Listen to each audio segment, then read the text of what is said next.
Paper, a medevac run. A fishing vessel stranded far out in the fog-thick waters off Cape Hatteras had a crewman with a crushed leg and fading pulse. They were to reach him before the ocean claimed him, the kind of call the Coast Guard existed for. Routine in theory, until the clouds began to shift. Turbulence hit without warning. The first jolt sent the coffee mug of Petty Officer Mark Reynolds slamming into the floor, spraying lukewarm liquid across the metal deck. The aircraft bucked again, harder this time. And even the flight engineer's harness creaked under the strain. The engines howled louder, fighting the currents. Captain Sarah Mitchell gripped the yoke with both hands, knuckles pale, eyes darting between the horizon display and the storm radar glowing red with patches of violent activity.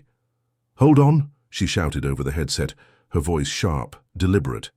The Spartan was sturdy, but the air outside didn't care about sturdy. In the back, Sergeant Daniel Hayes, a quiet man, in his 30s with a weathered face, closed his eyes as the plane lurched again. He wasn't praying yet, but the thought was there, hovering at the edges of his fear. Hayes had seen combat rescues, hurricanes, and desperate nights at sea, but something about this turbulence was different, less random, more consuming, as if the sky itself had turned hostile. The cabin rattled violently. Oxygen masks shook against their clips. The smell of fuel and metal filled every breath. Private conversations died. The only sound was the engines straining against the unseen weight of the storm. "Altitude dropping," the co-pilot barked. Numbers on the display dipped faster than they should. Sarah fought to steady the aircraft, her arms trembling with the force of it. Hayes unclipped one hand from his harness and gripped the cross he always carried on a chain beneath his flight suit. His father had given it to him before deployment in Iraq, years ago. The edges were worn smooth from years of anxious fingers. Tonight it felt heavier, warmer, as though it had something to say. Outside, lightning flashed, revealing an endless wall of cloud, then vanished back into darkness. The plane shook so hard the crew bit down to keep their teeth from clattering. No one admitted fear out loud. They were professionals, but their silence said everything. Each bump reminded them how small they were at 20,000 feet, riding inside a shell of aluminum through a storm that seemed intent on breaking them. In those moments, Hayes thought about his wife and daughter waiting back in Virginia. He thought about how quickly the line between control and surrender blurred at this altitude, and as he held the cross tighter, he felt something stirring, a weight, yes, but also a presence, like a whisper he couldn't yet decipher. A voice, quiet but firm, rose inside him. "Stay steady.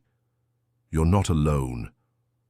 He flinched, eyes snapping open, heart pounding harder than the turbulence could shake him. For a second, he thought it was the headset, someone in his ear. But no, the channel was silent. He glanced at the others. No one had spoken. Hayes didn't tell anyone yet. He barely trusted what he'd felt himself. But as the storm clawed at their aircraft, as metal rattled and eyes locked forward in grim silence, he clung to that single steady thread. It was only the beginning of a night none of them would ever forget. And if you've ever found yourself caught in a storm, whether in the air or in life, you'll understand why this story matters. Stick with it, and if the weight of these words strikes you, make sure you stay with us. Subscribe, so you don't miss what comes next. The storm stopped acting like a line on radar and became a wall. The C-27J's windows showed a gray smear. Ice nibbled the leading edges. Ruiz, the flight mechanic, cycled the de-ice boots. "Anti-ice set," she said.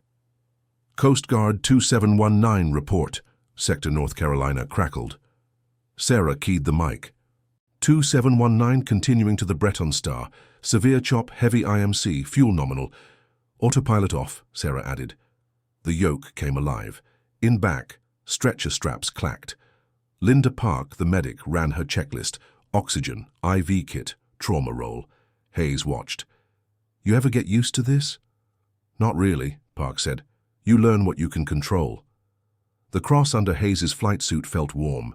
The voice from before hadn't faded. If anything, the storm sharpened it, like noise had become a channel. "Stay steady. You're not alone." The words moved like breath, not thought. Hayes was an Army National Guard sergeant on a joint rotation, slotted into this medevac to ride the full chain of a maritime rescue. He believed in training and in not saying strange things on a military flight. So he kept quiet while Brooks, the co-pilot, set a new course, 210, descent to 9,000, eyes on the return where the Breton star should be. Sector, faint PLB, Brooks said. Bearing. 210, range 25. Copy. Rescue helo spinning at Elizabeth City. Your primary. Checklist rhythms steadied nerves. Ruiz called engine temps. Park clipped a loose strap. Sarah trimmed through another burst of chop. The plane shuddered as if it had hit a pothole. Hayes closed his eyes for one beat. The voice returned, not loud, steady. Left of the beam. Keep the nose. He opened his eyes and saw Brooks fighting a roll. You're slipping left, he said before he could stop himself. Brooks corrected. You feel that? Just looked wrong, Hayes said. They dropped into a layer where the world turned to milk. Fog had texture, dark pockets that made the mind invent cliffs. Sarah kept the wings level. Scan. Trust instruments. The radar altimeter chirped. They were still high above the ocean. Instruments didn't know fog from ground. Ruiz silenced the caution and checked the map. 12 miles to the grid. The aircraft shook twice, like something grabbed the tail and let go. Hayes pictured the fisherman below, a hurt man bleeding on a deck that smelled of diesel. He pictured his daughter's school project, a cardboard volcano waiting for vinegar. Ordinary life steadied him. Sector, we may lose comms in the soup, Sarah said. If we drop, we'll pop at 8 and hold. Roger. Hayes touched the cross. Not for luck. Not a deal. Just contact. The voice returned, 3 words that didn't explain themselves. I am here. No blaze. Only a weight that eased his breath. Like. Cabin pressure had ticked one small unit toward human. He didn't know what the others would say later. He only knew fog pressed at the windows. The plane answered with noise, and somewhere inside that noise was a presence that steadied him more than fear could undo. The grid, where they would either find a heartbeat or a body, was 10 miles ahead. The C-27J Spartan punched through another wall of turbulence. Every loose bolt, every seam in the fuselage, trembled like the plane itself wanted to shake apart. Hayes gritted his teeth. He could feel the straps pressing hard against his chest as the aircraft lifted and dropped in violent jolts. 10 miles, Brooks said, his voice flat, clipped. Beacon fading in and out, bearing still steady. Sarah leaned into the yoke, fighting to hold course. The turbulence wasn't just shaking them, it was pulling, dragging, as if the fog carried its own gravity. Keep eyes on instruments, she barked. No visual illusions. The fog outside pressed in, thicker, erasing horizon, sea, and sky. To Hayes it looked like they were suspended in nothing, moving without proof that the earth still existed beneath them. His hands pressed harder against the small cross under his flight suit. The warmth of it hadn't left since the first whisper. Ruiz crouched near the rear hatch, securing the hoist assembly for later. The fishing vessel crew was supposed to rig their own stretcher transfer, but if seas ran wild, the Spartan crew might have to drop supplies or risk lowering gear. Ruiz's movements were fast, mechanical. She wasn't talking, just moving with muscle memory. Hayes caught her eye. She gave him a sharp nod, but her lips pressed tight. Fear didn't have to be spoken. It had its own language. Another lurch slammed them sideways. Park, the medic, grabbed a strap to steady herself. If this keeps up, we're not lowering anyone, she shouted. Sarah's jaw flexed. One thing at a time. Her eyes never left the display. The aircraft's. Intercom cracked with static. A voice faint and warped bled through. Hold steady, trust the course. Hayes's head snapped up. He looked around. None of the others reacted. They hadn't heard it. He swallowed, chest tight, torn between fear of losing his grip on reality and the startling certainty that this wasn't madness. He leaned toward Sarah. Captain, don't drift left. Hold exact. Her eyes flicked at him, sharp. You seeing something I don't, Sergeant? Hayes hesitated. He couldn't explain. Just trust me. For a beat, her eyes locked on his. Then another burst of turbulence shoved the Spartan hard, nose dropping. She pulled back, holding steady, fighting the roll, and when the radar sweep returned, Brooks cursed. If we'd slipped left, we'd have missed it. Beacons dead ahead. Nobody had time to ask how Hayes knew. Relief swallowed the moment. The Breton Star's emergency signal was finally clear, flashing a steady pulse on the screen. "Range 3 miles, Brooks said. "Prepare." "Drop," Sarah ordered. Ruiz and Park braced at the hatch. Hayes tightened his harness, eyes locked on the fog pressing against the glass. The presence in him was stronger now, not words, just a certainty that reached deeper than training or instinct. "I am with you." The aircraft broke a thin seam in the fog, just enough to reveal a sliver of black ocean below. It boiled with whitecaps, heaving under the wind. And there, tiny, fragile, was the Breton Star. Its deck lights blinked through spray, a desperate pulse in the storm. Hayes's throat tightened. The fishing vessel was still alive, and so were they. The ramp clanked open, and cold salt air tore through the cabin. Ruiz clipped her safety line at the edge. The slipstream screamed. Strobes flashed off wet metal. Below, the ocean was a black machine, water rising and falling in rhythm. Somewhere down there was a deck the size of a driveway, carrying a man whose pulse was running out. "Speed 130, Brooks called. "Altitude 850. Holding." Sarah flew by feel and instrument. "Breton Star, this is Coast Guard 2719. We have your deck lights. Prepare to receive drop." A voice answered on Channel 16, ragged. 2719, casualty in the galley. Seas breaking over the bow, ready. Park taped glow sticks to the sealed supply case. Trauma kit, blankets, a waterproof radio, a locator strobe. "If this misses," she said, "they'll be chasing it in a washing machine." "It won't miss," Hayes said. Before thinking about why he was certain, the voice that steadied him earlier felt closer now, not in his ears but behind his breathing. "Wait. One more pass. Drop on the lull." Sarah circled once, a tight left pattern that made the deck lights vanish into fog and then reappear. Ruiz braced at the ramp, hand on the release. "On your call." "Not yet," Hayes said, eyes on the water. "Sergeant?" Sarah asked. "Swells are peaking. If we drop now, it'll slam the bow." He swallowed. "Give it 10 seconds." The plane shuddered on a burst of chop that snapped a strap loose and sent it slapping the deck. Hayes watched the wave rhythm, rise, break, trough.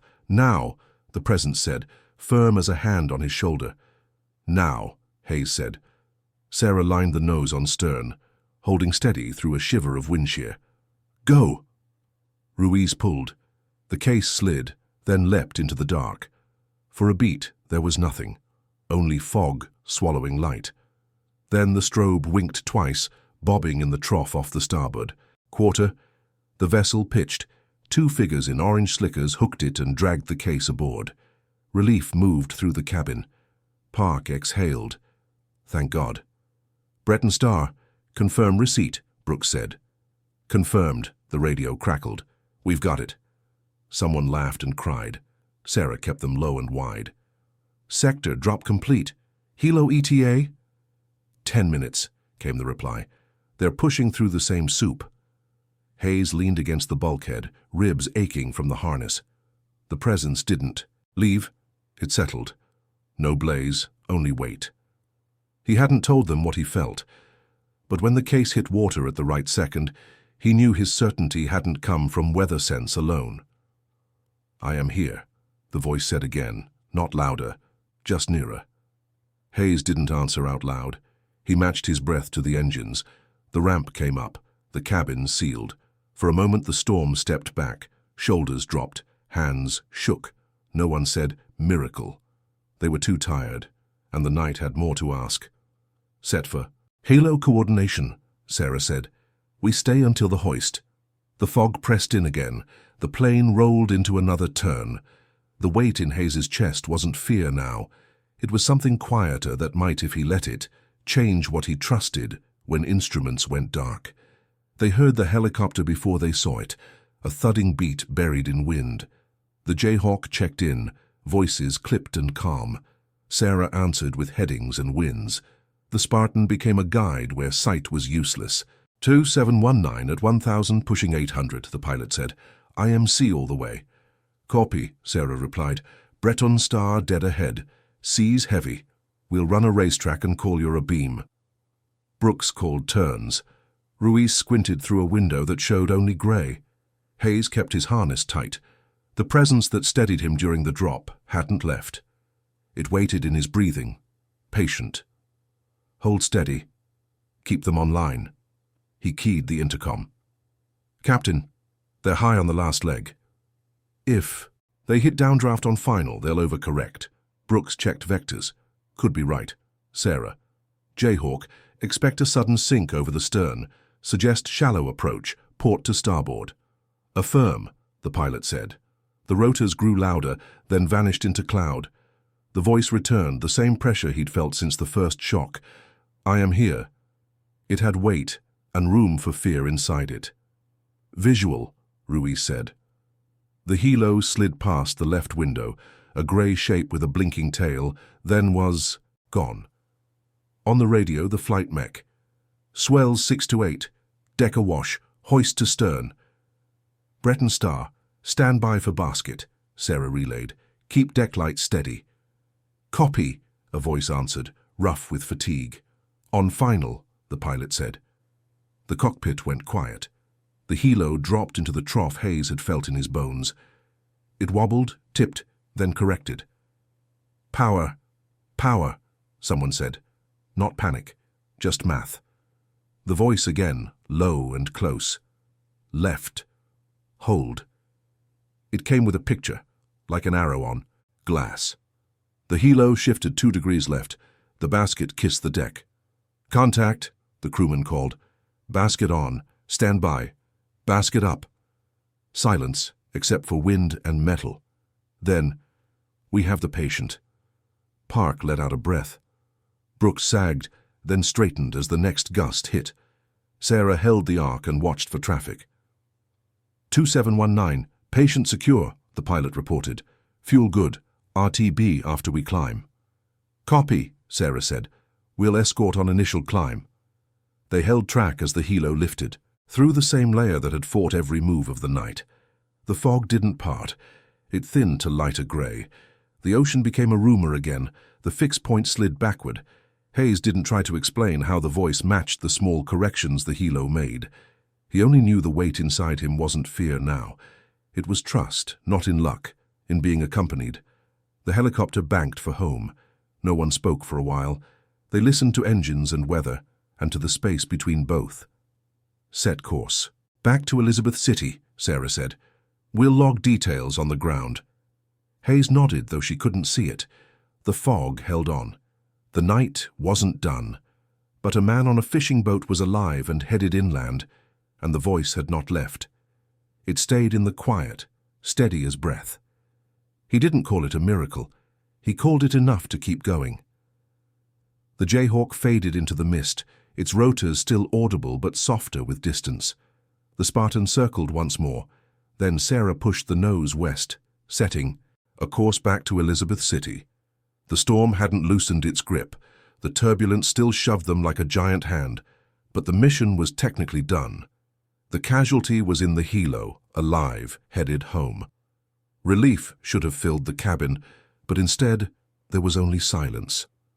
Ruiz coiled straps at the ramp, movements rigid and deliberate.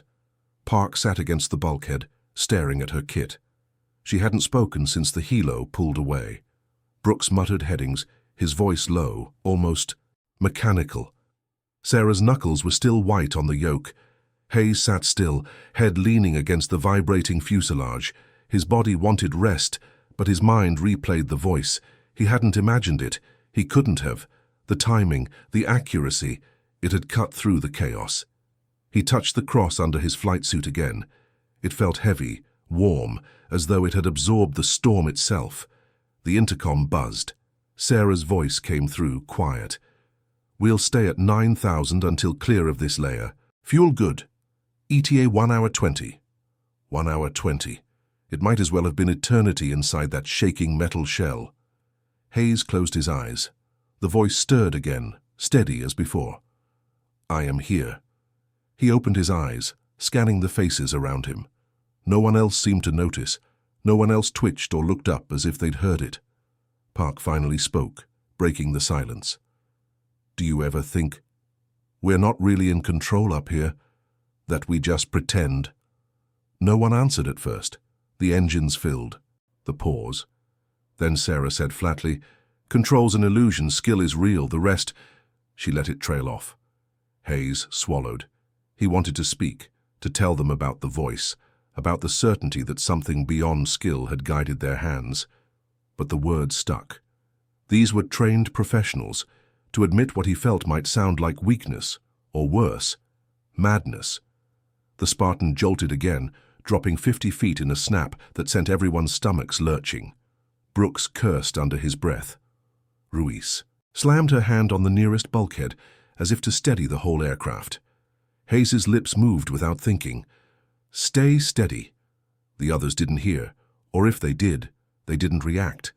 The voice pressed again, not scolding, not loud, just there. You are not alone. The truth of it ached. It wasn't fantasy, wasn't illusion. It was something that carried him, something that held in the middle of fog and noise. Hayes lowered his head, breathing slow. His pulse matched the engines. He didn't tell them, not yet. But he knew he'd carry this night for the rest of his life. The Spartan droned westward. The fog was still endless, the storm still clawed. And yet, inside the cabin, in a silence too heavy for ordinary words, a thread of faith had started to weave its way through fear. The turbulence didn't taper with distance. It thickened in bands like bad pavement. The Spartan hit one, bounced, then hit another. Gear rattled. The cabin smelled like warm electronics and damp nylon. Winds. Backing 20 degrees, Brooks said. Crosswind building. Trim it, Sarah answered. We stay at 9. Ruiz, confirm anti-ice. Confirmed. Boots cycling. Pitot heat on, Ruiz said, checking again because checking twice kept airplanes in one piece. Hayes watched the horizon display wobble and settle. The voice he'd tried not to name moved close again, not from the intercom, not as a thought, but from under fear. Hold steady. Left drift coming. Counter now. He could stay quiet, or speak. Captain, he said louder than he meant. Expect a push left in 3, 2... The plane lurched left. Sarah was already correcting, but the early call kept the roll small. Brooks let out a breath. Nice timing. Hayes swallowed. I need to tell you something before I start sounding crazy. No one sounds crazy until we're on the ground, Sarah said. Not sharp, just tired. Say it. I keep hearing a voice, Hayes said. Not on the radio. It's telling me where the air is going. It's steady, and it's been right. Silence pressed in. Engines hummed. Park turned first. Like your gut. It isn't my gut, Hayes said, surprised by how sure he felt. I think... He drew a breath. I think it's Jesus. I know how that sounds. Ruiz looked over from her panel. What's it saying now? Hayes listened. For a beat. Only vibration and air. Then the pressure again, quiet as breath. Hold the nose. Don't chase the needle. You are not alone. Hold the nose. Don't chase the needle, he said. Ride the yay. Bump, then correct. Sarah didn't argue. Copy. She held center line and waited the extra beat before trimming. The airplane stopped wallowing and walked forward like it found grip. A downdraft hit. The radar altimeter chirped, though they were thousands of feet up. Brooks killed the warning. Severe, he said. Seatbelts. The plane dropped, surged, shook. Park pressed her palms to the deck. Ruiz whispered into her collar. Hayes held the cross until his knuckles ached. Sector 2719, Sarah called. Severe turbulence at 9. Request block altitude. Approved, the controller said. Hayes let the cross rest on his chest. He didn't ask for a sign or an easy sky. He asked for steadiness. He whispered the name he hadn't said out loud since Iraq. Jesus. The reply wasn't thunder. It was a small warmth under his sternum, as ordinary as a calm breath in pain. I am here. Park watched him. She didn't ask for proof. She nodded once. Keep calling what you feel. Sarah came on intercom, steady as a light. Sergeant, if you have another early call, make it. The Spartan pushed on through grey. Outside, nothing to see. Inside, they made a quiet agreement that didn't change the weather and somehow changed everything. Hayes leaned into his harness and listened, trying to separate fear from guidance, duty from grace. The storm didn't soften, but something in him did, enough to hold until the next band hit. The controller's voice lost its calm edge. 2719, Elizabeth City just went IFR minimums. Winds 3-5 gusting. Ceiling 200, expect holding west. Sarah swallowed a curse. Copy hold. To Brooks. Racetrack at 3000. Set fuel. Brooks ran the numbers. We have reserves, not for sightseeing. We're not sightseeing, Sarah said. We're staying alive. They leveled and turned into the pattern, each bank a fight against a crosswind that shoved at the tail. The fog became a pearly shell. Instruments were everything. Outside, nothing. Ruiz strapped in across from Park and did inventory with her eyes. If something broke, she wanted to know what they could do about it. Park thumbed her kit zipper open and closed.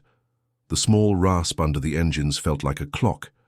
Hayes watched the CDI needle drift, settle, drift again. The voice came back, steady as breath. Don't chase it. Let it drift, then center. You're not alone. He said it out loud. Let it drift, then center. Brooks waited the extra beat before correcting. The next turn rolled out on heading. That helped, he said. Sector, Sarah called. Confirm alternates. Norfolk open but worsening. Oceania open. Fuel status? Enough for one approach and a divert, Brooks said. Then the first one counts, Sarah answered. Static crawled across the windscreen like a faint web. Pretty on another night. Here, it meant risk. Sarah reset her grip on the yoke. Park stopped the zipper. Sergeant, when did you last pray like that? Before a patrol in Diyala, Hayes said. We lost 2. I prayed anyway the next morning. She nodded. I stopped after my brother died. Tonight I started again. He didn't look at her. Me too. Traffic stacked up, voices clipped and even. Fear rationed into procedures. 2719, Tower said at last. Vectors for ILS 19er, winds 310 at 28, gusts 36, tailwind. Are you able? Able, Sarah said. Brooks briefed. Glide slope alive, localizer alive, decision altitude. 220, missed, climb 2000, left 160. One shot, Sarah said. If it fights us, we divert. The presence settled against the push of adrenaline. I am here, not a promise, only company in the fight. Hayes pressed the cross against his chest. They rolled out of the hold and took vectors to final. The airplane felt heavier, like it knew. Everyone sat up straighter. Park tightened her belt. Ruiz braced a boot against the ramp edge, as if her foot could anchor the fuselage. Localizer capture, Brooks said. Gear down, Sarah answered. Flaps 15. Metal moved. Air changed sound. The voice offered something plain. Hold steady. Trust what's true. You're not alone. He could live on that for 1 more mile. They crossed the marker and started down the invisible slope toward a runway no one could see. Engines hummed. The world stayed grey. The line between control and surrender thinned, and no one wanted to be first to name what was moving in them. Glide slope. Captured. On profile, Brooks said. His voice was calm, but too calm, like a man pinning his nerves beneath procedure. Roger. Approach checklist, Sarah replied. Her hands were steady on the yoke, eyes locked on the instruments. The Spartan descended into the grey, the world outside erased. Gear down, Ruiz confirmed, her voice cracking slightly over the intercom. The landing gear groaned and locked into place, the sound hollow against the rushing air. Hayes stared at the altimeter ticking. Downward. The numbers felt heavier than they should, each 100 feet pulling them deeper into a sky that refused to give up the ground. The presence inside him whispered again, so steady it almost merged with his pulse. Trust. Do not fear. I am here. He swallowed. The words weren't thunder. They were gentle, but undeniable. Approach speed set. Winds 320 at 3-4, gusting 3-8, Brooks called. That's a tailwind component of 12, Sarah said. Her knuckles tightened on the yoke. If it pushes harder, we go missed. The Spartan jolted, dropping hard. Loose gear slammed against its straps. Park gasped and squeezed her kit with both arms. Ruiz cursed under her breath. Hayes shut his eyes for a second, clutching the cross. His lips moved. Jesus, keep us steady. I am here, the voice returned. It didn't promise smooth skies. It promised presence. 500 to decision altitude, Brooks said. The cabin was silent except for engines and the shriek of wind over metal. Hayes's heart hammered so hard he felt each beat in his teeth. Approach lights? Sarah asked. Negative, Brooks said.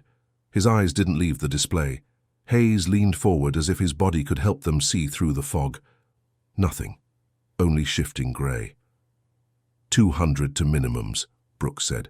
Sarah's jaw flexed. Sweat gathered at her temple. Call it. Approach lights? She demanded again. Silence. Then, runway in sight, Ruiz shouted suddenly, pressing to the glass.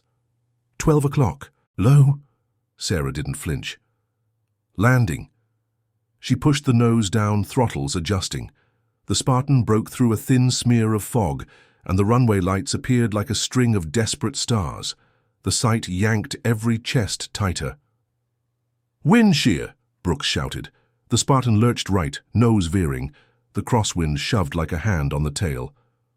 Counter, Sarah grunted, forcing the yoke left, rudder slamming down. The plane bucked, dipped, but realigned. Hayes felt the cross burn hot against his chest. The voice steadied him through the chaos. Do not fear, you're not alone. The wheels hit asphalt with a scream.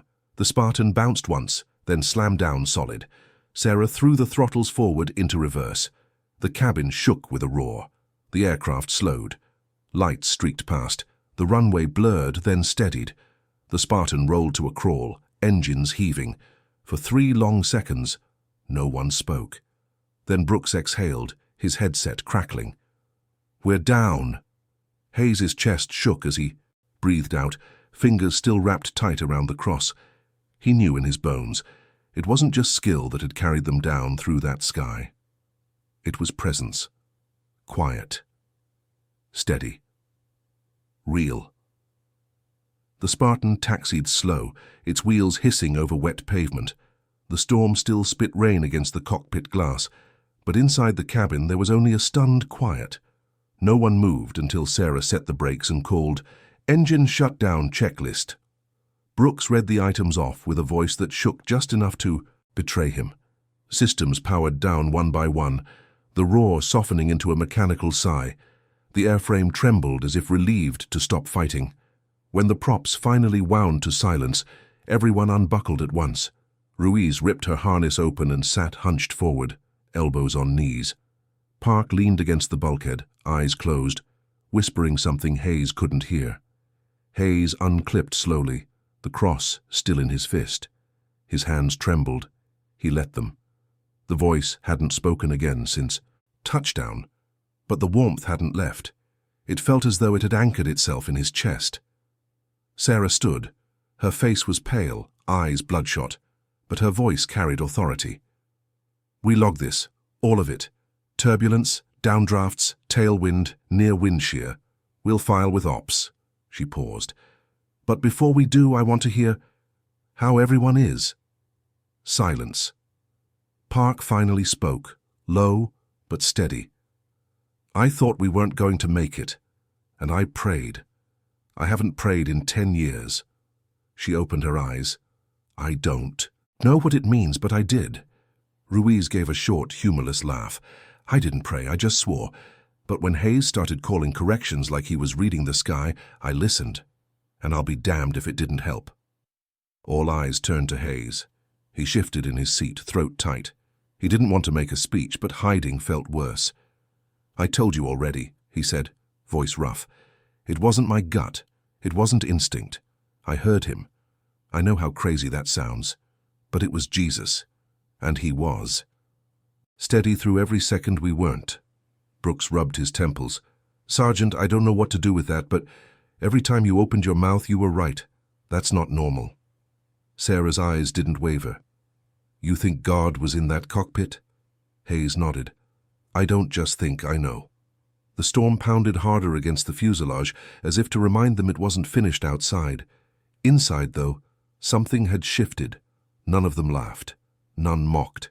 They sat with the weight of what had been said. Sarah finally exhaled. All I know is, we're alive. And that landing should have gone worse. I'm not in the business of explaining what I can't measure. But tonight, she shook her head. Tonight, I won't argue with faith. The crew fell into silence again, not empty this time, but heavy with what each of them carried. Hayes leaned back, hand on the cross. The words lingered in him, unshakable. I am here. For the first time since Wheels left the runway hours ago, he believed it. Fully. They moved in silence across the wet tarmac, heads bent against the wind. The Spartan loomed behind them, dark and hulking, rivulets of rain dripping from its wings. Inside the hangar, fluorescent lights buzzed, pale against the storm outside. The smell of jet fuel mixed with damp concrete. Ops officers waited with clipboards, pens already poised. Procedure had no patience for awe or mystery. Sarah went first. Severe turbulence on climb and descent. Multiple downdrafts. Aircraft handled. As expected within limits. One unstable final corrected. Landing hard but within tolerances. Her voice was clipped, soldiering through. The officer scribbled. Casualty recovered by helo.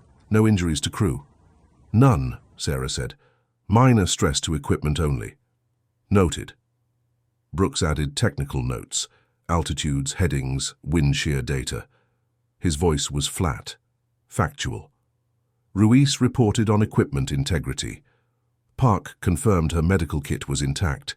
Every detail was logged, every word turning raw. Chaos into lines of ink. Then the officer turned to Hayes. Sergeant Hayes, your observations? Hayes hesitated. The cross was still in his pocket, heavy. He felt the words pressing forward, but he knew what they would sound like on paper. He could say instinct, judgment, timing. That would pass. But that wasn't the truth. I heard a voice, Hayes said. The pen froze. Not through the headset, inside. It warned me before turbulence hit. It told me when to wait on the drop, when to call. Corrections on final, it was... Jesus, that's what I believe. The officer's face was unreadable. Are you reporting hallucination, Sergeant? No, sir. I'm reporting I wasn't alone up there. Silence pressed in. The scribbling stopped. The storm rattled the hangar doors. Sarah spoke before anyone else. He's telling the truth. Maybe not about what voice, but every time he called it, he was right. And if we hadn't listened, the outcome might have been different. Park nodded. I prayed again for the first time in years. I can't explain that either. Ruiz folded her arms. Call it what you want. But it wasn't luck. The officer looked at each of them, pen hovering. Procedure demanded clarity, but clarity had no place in what hung heavy over the crew. Finally he said, Noted. All statements will be logged. He closed the clipboard with a snap. Dismissed. They filed out, but the silence followed them. It wasn't the silence of fear anymore. It was the silence of weight, of having brushed against something that didn't fit neatly in reports. Hayes lingered at the hangar doors, watching the rain whip sideways across the tarmac. His chest felt steady, not because the storm had passed, but because of what he carried from it. The words still lived in him, simple and immovable. I am here. And for the first time in years, Hayes believed, not with doubt, not with bargaining, but with quiet certainty, that he had been guided. The hangar emptied slowly. Each crew member drifted off toward bunks or offices, carrying their exhaustion like a second uniform. No one laughed, no one swapped the usual post-mission banter. The storm outside still rattled the roof, a reminder that the world hadn't calmed just because they'd made it back. Hayes sat alone at a metal table near the vending machines, his palms pressed against the surface, cold under his skin. The cross lay in front of him, chain coiled like a question mark. He stared at it, replaying every word, every whisper he'd heard in the sky. I am here. The phrase felt carved into him now, permanent. Park found him first. She slid into the chair across, eyes red from fatigue. She didn't reach for the cross, didn't comment on it. I can't stop hearing the engines in my head, she said softly. Even now, like they're still shaking me. Hayes nodded. Me too. She hesitated. When I prayed up there, I didn't even think. The words just came. I've spent 10 years saying faith is a crutch. Tonight I grabbed it like it was oxygen. Hayes looked at her, his voice low. Maybe it was. Ruiz joined them, dropping heavily into a chair with a bottled water. Her usual sarcasm was gone. I hate what I'm about to say, but when you called that drop, Sergeant, it was perfect. Not good. Perfect. That doesn't happen. Hayes exhaled. I can't explain it in a way that'll fit a report. You don't have to, Ruiz muttered. I was there. That's enough. Brooks entered last, face pale, eyes rimmed with exhaustion. He didn't sit. He leaned, against the table, arms folded. I don't believe in voices or miracles, but I'll tell you this, if you hadn't spoken up, we'd be scraping wreckage off the water right now. His voice shook, and he didn't hide it. The room went quiet. Finally, Sarah stepped in. She hadn't removed her flight jacket, still zipped to the throat. Her posture was rigid, but her eyes betrayed her fatigue. I'll say this once, she said. Tonight doesn't leave this hangar, not the way we felt it. Command will want. Technicals, not testimonies, but... She paused, searching the faces of her crew. Don't bury what happened either. Not in yourselves. What we saw, what we heard, whatever it was, it kept us alive. Don't pretend otherwise. No one argued. The rain hammered harder on the roof. Somewhere outside, a distant thunderclap rolled. The world kept moving, but the crew felt suspended, like the cabin still rattled around them. Hayes reached for the cross again, curling it into his fist. He didn't force the others to believe. He didn't push the name of the voice, but he knew, as sure as he'd ever known anything, that he hadn't been hallucinating. The storm might fade. The reports might file into archives, but for each of them, something had cracked open in the sky that night, something that refused to be ignored. By morning, the storm had retreated, leaving slick streets and grey skies over the coastal base. The crew walked toward their cars and temporary quarters, the weight of the night clinging to them. The Spartan sat silent on the tarmac, engines cold, its shadow long and dark under the morning light.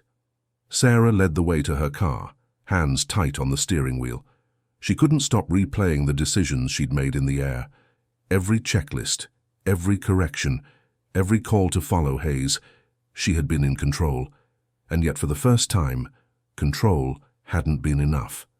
Something else had guided them, something she couldn't command. Park followed silently, backpack slung over one shoulder. Her prayers from the night lingered, a whisper she couldn't shake. She had never been overtly religious, never allowed herself that vulnerability. And yet, up in the Spartan, she had reached for faith without thinking. Now she feared that admitting it to herself would open a door she wasn't ready to walk through. Ruiz lit a cigarette, the bitter smoke mixing with the cold morning air. She hadn't prayed, hadn't whispered thanks, hadn't bowed to any higher power, but she couldn't deny the precision of Hayes's voice, the uncanny timing that had guided them through the fog. Her skepticism clashed with a reluctant awe. She felt exposed, as though she'd glimpsed something impossible and was powerless to explain it. Hayes walked a few paces behind, hand deep in his pocket over the cross. Every step felt heavy with remembrance. He had returned to Earth alive, yes, but his mind replayed the encounter in the clouds. The voice hadn't left him. It lingered at the edge of his senses, calm, patient, persistent. Even down here on solid ground it whispered in memory, I am here. The crew met at the base cafeteria, each silently assessing the others. Words were scarce. They had no protocol for this kind of aftermath, no debriefing form that could contain a miracle, or what felt like one. Hayes slid into a seat, eyes scanning the table. "Coffee?" he asked quietly. Sarah shook her head. "I need a shower and a uniform change. Mental reset before ops calls." Park picked up her cup, staring into the black liquid like it might hold answers. "I'll take one, black." Ruiz smirked faintly, lighting another cigarette before tossing the butt into the trash. "Guess I'll join you. Maybe it'll help me think straight." Hayes took a deep breath. The cross pressed against his palm again. No one said it, but they all knew. The storm had ended, but none of them had returned unchanged. Outside, the fog lifted from the ocean. The sun barely broke through, scattering light across the wet asphalt.